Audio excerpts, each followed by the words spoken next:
Welcome back. This is Kimile, and you're listening to Heal with Kimile podcast. Today, I want to share with you a story of some trauma that I went through as a little girl.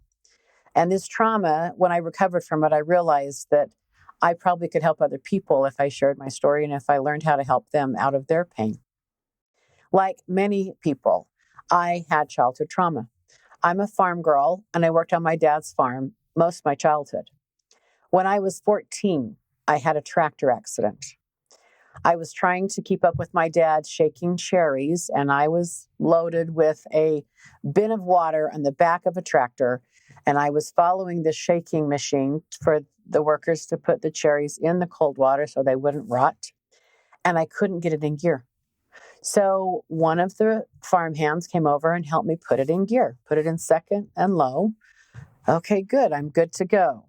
Well, it was muddy. I thought he had backed away. I popped the clutch, and the tractor tread had caught the man's pants, and it pulled him underneath that big tire. So I looked down, and literally the big tire wheel is up to this man's chest. Well, I froze. I couldn't breathe. I was in shock. I was traumatized. Another farmhand went over, got my dad. My dad came over and, he said, "Don't move." I said, I couldn't move. I couldn't even speak. And he replaced my footing, got on the tractor, and masterfully backed this tractor up a hill. He had to lift up the bin of water. It was on some forklift on the tractor. It was incredible, but I just was frozen. It just shocked the crap out of me. And I just knew I had killed this man. So they scooped this man up, rushed him off to the emergency room, and I was left at the orchard just sobbing, just in tears, beside myself. So this haunted me for years. And I truly believed that this man had died. I didn't want to talk about it. They didn't want to talk about it. My family didn't want to bring it up because every time they did, I'd cry. I was just a puddle. I couldn't function. So this was really traumatic for me. And around 16, I decided I needed to make amends, go to his grave, say I'm sorry, do something. From 14 to 16, those 2 years between that I believed I was a killer, that I ran over this man and killed him, I had been trapped in a house fire, and my sister got me out or I would have died. I got beat up by 3 girls. I'm not a fighter, but I was beat up by three girls. I didn't know them. They were strangers. And I was just attracting all sorts of negativity to myself, I'm sure out of guilt. And I think we do that. If we feel guilty for something, we attract punishment. Well, I was trying to punish myself. I would go to my bishop and I would ask for prayers because I felt like such a bad person. So I was in tears. I was praying all the time. I didn't sleep well. I had bad dreams. I had night terrors. I was just a puddle. I was just a wreck from 14 to 16. I did not have a great time. My friends were having, dates and crushes, and I just was begging God for forgiveness. I was just so broken from what had happened. So when I hit 16, I had finally got the courage up to ask my dad where they had buried him and if I could go to his grave and talk to him. And he said, "Honey, who were you talking about?" And I said, the man I ran over, the guy I killed. And he looked at me astonished, just like, "You thought you killed him?" I said, "Yeah, the guy I ran on with the tractor, remember?" And he said, "Honey, you didn't kill him. You didn't kill him. We took him to the hospital. He had knee surgery, hip surgery. He was, definitely crushed. But we paid for all of that and sent him back to his family." So all this time, I had believed that I had killed this guy. And I lived like I deserved horror and punishment. And I wasn't, self-caring. I wasn't trying to make my life better. I really didn't think I deserved anything. And I look at the hell I went through literally for 2 years as I believed that lie.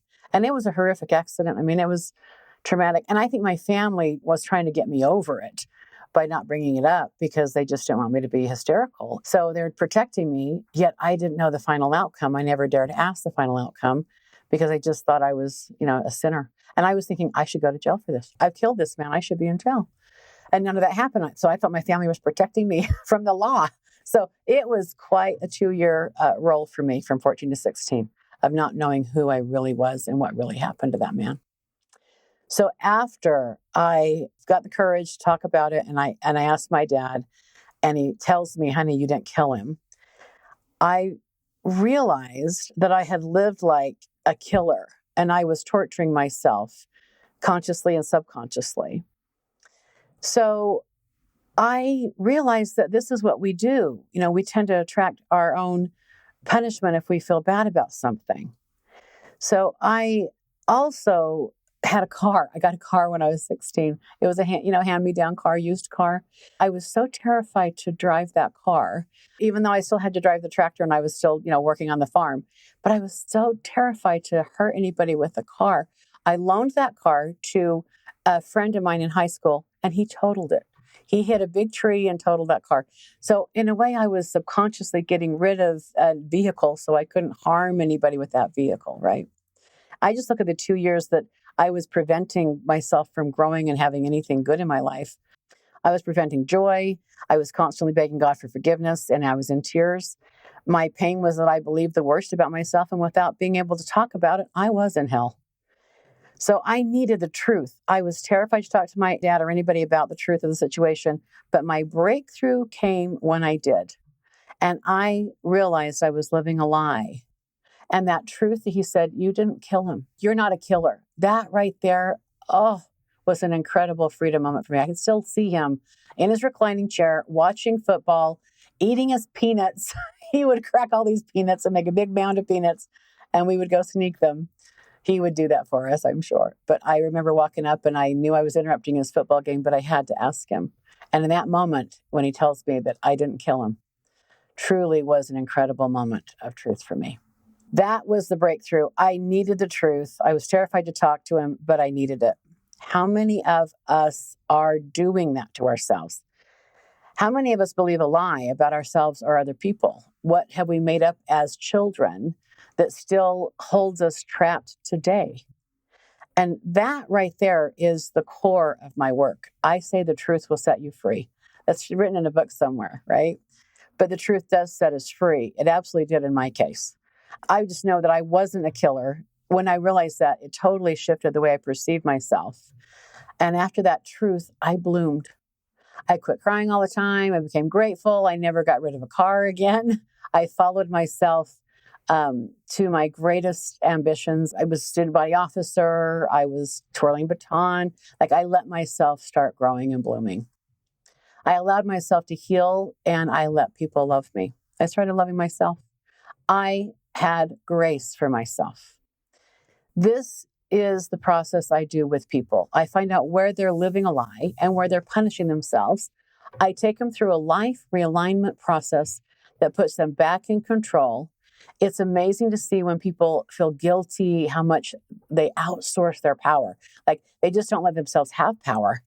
They're afraid to be trusted. They're afraid to have responsibility. They play small in life, all because they have unprocessed trauma like I was doing. They attract punishment like I was doing. This is my specialty, and I call it soul retrieval, because in every experience like this, we spend a lot of spirit. We send a lot of soul bits. It's kind of like our currency. Well, that's our money. Our energy is our money, right? So we spend a lot of energy on these traumatic events, and that's where our power is trapped. And if you haven't taken the time to process the trauma that still holds you back psychically, it's a psychic wound.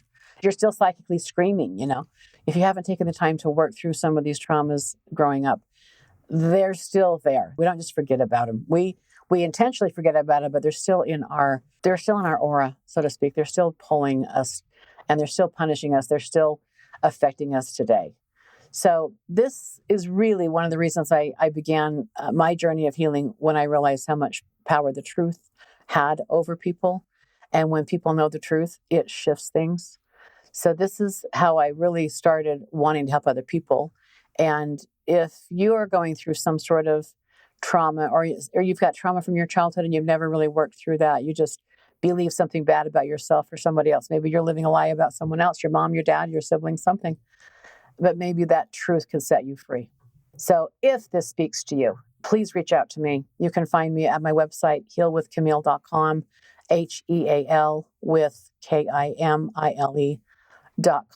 And I wish you well. Thanks for listening.